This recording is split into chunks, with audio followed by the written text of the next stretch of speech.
আমার প্রিয় ভাইয়েরা, আজকে আমরা কোরআন পড়তে চাই না, আজকে আমরা রাসূলের আদর্শ বাস্তবায়ন করতে চাই না। আর কাফিররা আল্লাহর কোরআন শুনেছে, আল্লাহর কোরআন পড়ে মুসলমান হয়ে যায়, নিজের জীবনকে পরিবর্তন করে নেয়। আল্লাহর নবীজি এবার মুসা বিন উমাইরকে কালিমা পড়ায় দিলেন। প্রিয় ভাইয়েরা, ভালো করে লক্ষ্য করেন, ইসলামের পথ এত সহজ পথ নয়।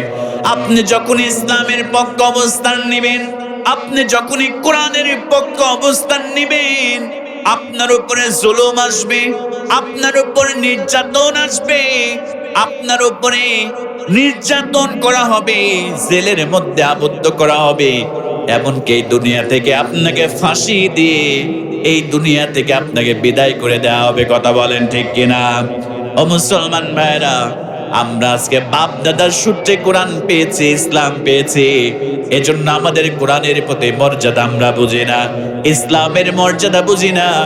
বাবা মুসলমান ছিল, আমরাও মুসলমান, দাদা মুসলমান ছিল, আমরাও মুসলমান, আমার তার দাদা তার বাবা মুসলমান ছিল, এজন্য আমরাও মুসলমান। আমরা তো কোরআনের জন্য মার খাই নাই, আমরা তো কোরআনের জন্য দান দান মুবারক শহীদ করি নাই, ইসলামের জন্য বেলালের মতো আঘাত সহ্য করি নাই। এজন্য ইসলামের প্রতি আমাদের মহব্বত নাই, ইসলামের প্রতি আমাদের কদর নাই, কোরআনের প্রতি আমাদের মহব্বত নাই, কোরআনের প্রতি আমাদের ভালোবাসা নাই। আমার প্রিয় ভাইয়েরা, ভালো করে লক্ষ্য করেন, একটা ছোট্ট ঘটনা আপনাদের সঙ্গে শেয়ার করি। হযরত বেলাল রাদিয়াল্লাহু তাআলা আনহু ইথিওপিয়ার কালো একজন সাহাবী, পাতিলের পিছনে যেমন কালো, হযরত বেলালের চেহারাটা ছিল তেমন কালো। ভালো করে লক্ষ্য করেন প্রিয় ভাইয়েরা, হযরত বেলাল রাদিয়াল্লাহু তাআলা আনহুর ঘর ছিল না, হযরত বেলালের বাড়ি ছিল না, রাজপ্রাসাদ ছিল না, হযরত বেলালের খেজুর বাগান ছিল না। আমার প্রিয় ভাইয়েরা, পরনে দেবার মতো পোশাকও ছিল না, কিন্তু আল্লাহ পাক রব্বুল আলামিনের কাছে এই বান্দাটা কত প্রিয় হয়ে গিয়েছিল। আমার প্রিয় ভাইয়েরা, হযরত বেলাল রাদিয়াল্লাহু তাআলা আনহু নাকটা ছিল বোসা, ঠোঁটটা ছিল মোটা, গায়ের মধ্যে ছিল বসন্তের দাগ। হযরত বেলালের চেহারাতে ছিল এত অত্যন্ত কালো, কুচকুচে একজন কালো সাহাবী। আমার প্রিয় ভাইয়েরা, এই হযরত বেলাল রাদিয়াল্লাহু তাআলা আনহু ছিলেন একজন কৃতদাস। ভালো করে লক্ষ্য করেন, উমাইয়া বিন খালফের কৃতদাস ছিলেন হযরত বেলাল রাদিয়াল্লাহু তাআলা আনহু। ইসলাম কবুল করার কারণে, আল্লাহর রাসূলের সুন্নাহকে আঁকড়ে ধরার কারণে, আল্লাহর কোরআনকে আঁকড়ে ধরার কারণে, আল্লাহর উপরে তাওহীদের স্বীকারোক্তি দেওয়ার কারণে, আল্লাহর উপরে বিশ্বাস ঈমান গ্রহণ করার কারণে হযরত বেলাল রাদিয়াল্লাহু তাআলা আনহুকে উমাইয়া বিন খালফ ধরে ফেললেন। হযরত বেলালকে ডাক দিয়ে বললেন, বেলাল রে, তুমি কি ইসলাম কবুল করেছো নাকি? আব্দুল্লাহর বেটা মুহাম্মাদের নতুন ধর্মকে তুমি কি গ্রহণ করেছো, নিয়েছো নাকি? এক আল্লাহর প্রতি কি তুমি বিশ্বাস স্থাপন করেছো নাকি? হযরত বেলাল ডাক দিয়ে বলে, উমাইয়া বিন খালফ রে, আমি সত্য ধর্ম ইসলাম কবুল করে নিয়েছি, রাসূলের আদর্শকে আমি নিজের আদর্শ হিসেবে গ্রহণ করে নিয়েছি, আল্লাহর কোরআনকে আমি আঁকড়ে ধরেছি। জোরে বলেন সুবহানাল্লাহ। এবার উমাইয়া বিন খালফ হযরত বেলালকে ধরে ফেললেন। ধরার পরে বেলালকে ডাক দিয়ে বললেন, ও বেলাল, সময় আছে রে বেলাল, এখন ইসলাম ছেড়ে দে, কোরআন ছেড়ে দে, আল্লাহর তাওহীদকে তুই ছেড়ে দে। হযরত বেলাল ডাক দিয়ে বলে, উমাইয়া বিন খালফ রে, আমাকে যতই তুমি কষ্ট দাও না কেন, যতই আমারে ভয় দেখাও না কেন, আমাকে যতই তুমি মারধর করো না কেন, এই জমিন থেকে আমাকে তুমি যতই বিদায় করে দাও না কেন, আমি বেলাল ইসলাম কবুল করেছি, আমি বেলাল এক আল্লাহর প্রতি বিশ্বাস স্থাপন করেছি, আমি বেলাল কোরআনের প্রতি বিশ্বাস স্থাপন করেছি। উমাইয়া বিন খালফ রে, এই জমিন থেকে তুমি আমারে বিদায় করে দাও, আমি বেলাল হাসতে হাসতে জীবন দিয়ে দিব, তবু কোরআনের পথ থেকে, ইসলামের পথ থেকে আমি বেলাল আল্লাহর তাওহীদ থেকে আমি বিন্দু মাত্র পিছনে ফিরে যাব না। জোরে বলেন আল্লাহু আকবার। আমার মুসলমান ভাইয়েরা, মনটা নরম করে দেন, একটু মনোযোগ দিয়ে শ্রবণ করেন। এবার হযরতে বেলালকে টানতে টানতে মরুভূমির মধ্যে নিয়ে যাওয়া হলো।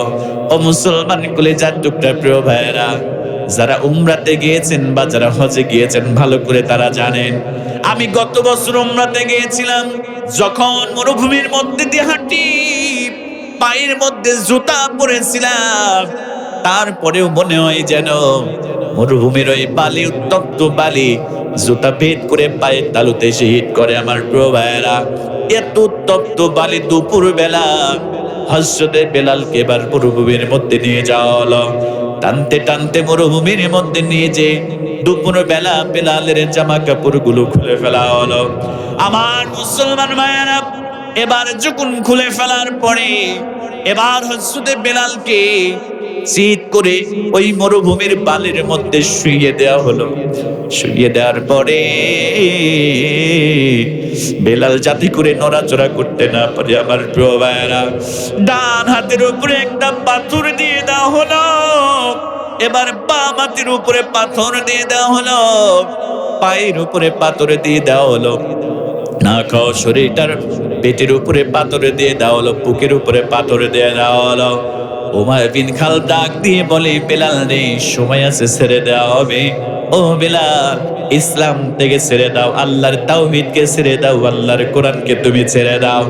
হযরতে বেলাল আল্লাহ রাব্বুল আলামিনের আসমানের দিকে হাতটা উঁচু করে দিয়ে আল্লাহ রাব্বুল আলামিনের আসমানের দিকে শাহাদাত আঙ্গুলিটা উঁচু করে আহাদ আহাদ বলে, আল্লাহ এক, আল্লাহ অদ্বিতীয়। আমার জীবন চলে যাবে রে উমাইর বিন খালদ, তবু আল্লাহর তাওহীদ থেকে আমি পিছনে ফিরে যাব না, আল্লাহর কোরআন থেকে আমি পিছনে ফিরে যাব না রে উমাইর বিন খালদ।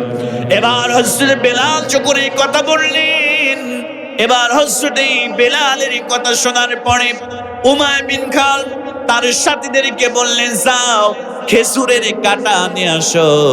এবার তারা খেজুরের কাঁটাগুলো নিয়ে আসলো। আমার প্রিয় ভাইয়েরা, হযরত বেলাল রাদিয়াল্লাহু তাআলা নুকে খেজুরের কাঁটাটা দেখে বলা হলো, বেলাল রে, এখনো সময় আছে রে বেলাল, ইসলাম ছেড়ে দে, কোরআন ছেড়ে দে, আল্লাহর তাওহীদকে ছেড়ে দে, নাইলে এই যে কাঁটা দেখতেছো রে বেলাল, একটা একটা করে কাঁটা তোমার জিহ্বার মধ্যে পেরেক হিসেবে তোমার জিহ্বায় গেঁথে দেওয়া হবে।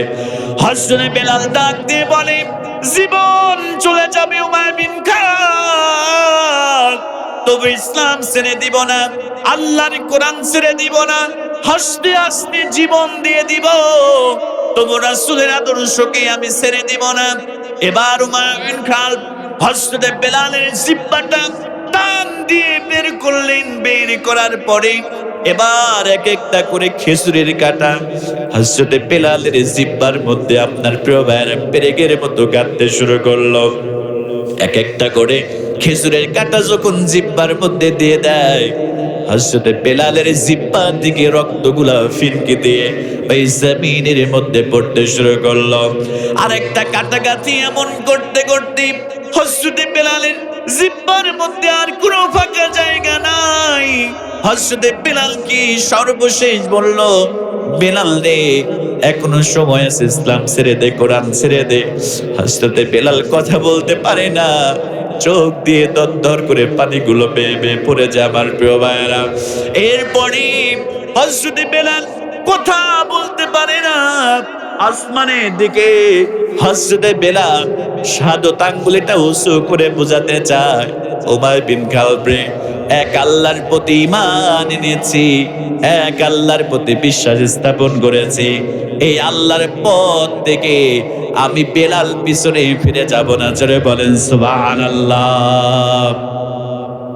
আমার প্রিয় ভাইয়েরা, এবার সর্বশেষ হযরত বেলাল রাদিয়াল্লাহু তাআলা কে বিকেল বেলা পানি নিয়ে যাওয়া হলো। আবু জেহেলকে খবর দেওয়া হলো, উতবা, সাইবা, ওয়ালিদ ইবনে মুগিরাকে খবর দেওয়া হলো। আবু জেহেল চলে আসলো, চামড়ার বেতটা হাতের মধ্যে নেয়, হযরত বেলালকে আঘাত করতে শুরু করে।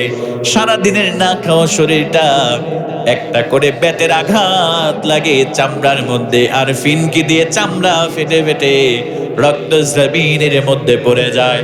আবু জেহেল ক্লান্ত হয়ে যায়। আবু লাহাব আসে, আঘাত করে বেত দিয়ে আবু জাহাল ক্লান্ত হয়ে যায়, ওয়ালিদ ইবনে মুগিরাও ক্লান্ত হয়ে যায়। এক পর্যায়ে আগুনের অঙ্গারে জ্বালানো হলো। কয়লা দিয়ে আগুনের অঙ্গাল জ্বালানোর পরে হযরতে বেলালকে আগুনের মধ্যে ছেড়ে দেয়। তবু হযরতে বেলাল রাদিয়াল্লাহু তাআলা ইসলাম থেকে, কোরআনের পথ থেকে হযরতে বেলাল রাদিয়াল্লাহু তাআলা আল্লাহর তাওহীদ থেকে পিছনে ফিরে যায় নাই। জোরে বলেন সুবহানাল্লাহ। এজন্য বিশ্বনবী সাল্লাল্লাহু আলাইহি ওয়াসাল্লাম বলেন, ইশতাকাতিল জান্নাতি ইলা সালাসা। আল্লাহর নবী বললেন, এই পৃথিবীতে আমরা প্রত্যেকে আল্লাহর কাছে দোয়া করি, আল্লাহ তাআলা তুমি আমাকে জান্নাত দাও, তুমি আমাকে জান্নাতুল ফেরদাউস দান করো। আল্লাহ রাসূল বললেন, সবাই জান্নাত চায়, আর তিনজন ব্যক্তিকে আল্লাহর জান্নাত প্রত্যাশা করে। তার মধ্যে এক নাম্বার হলো হযরত আমির হামজাকে আল্লাহর জান্নাত প্রত্যাশা করে। দুই নম্বরে আম্মার রাদিয়াল্লাহু তাআলাকে জান্নাত প্রত্যাশা করে। আর তিন নম্বরে আমার কালো সাহাবী হযরতে বেলাল রাদিয়াল্লাহু তাআলাকে আল্লাহর জান্নাত প্রত্যাশা করে। জোরে বলেন সুবহানাল্লাহ। আমার প্রিয় ভাইয়েরা, এই বেলালের মর্যাদা কত গুণ আল্লাহ বাড়ায় দিয়েছে। আল্লাহর রাসূল মেরাজ থেকে যখন পৃথিবীতে গমন করলেন, হযরতে বেলালকে ডাকলেন, বেলাল রে, কি এমন আমল করো রে বেলাল, তোমার মর্যাদা আল্লাহ কত গুণ বাড়ায় দিয়েছে।